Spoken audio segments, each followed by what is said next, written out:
Pwede. Pero kapag nanay mo at tatay mo, pareho meron, mas malaki yung chances mo. More chances of winning. So, may question po? Wala na? Ate Sheila, ikaw.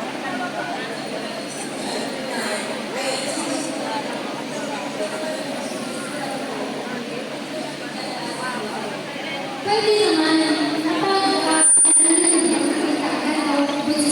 ang ubod sipon ay usually cause of virus.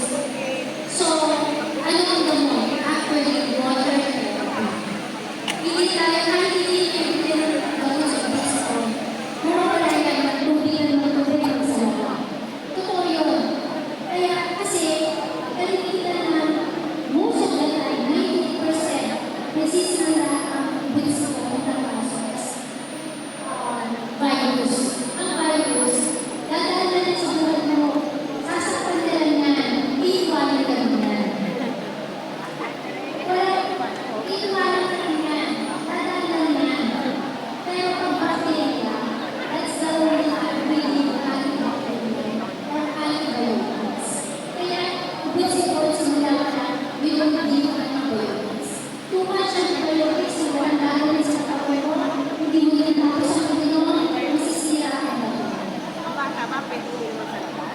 Yes, pwede po.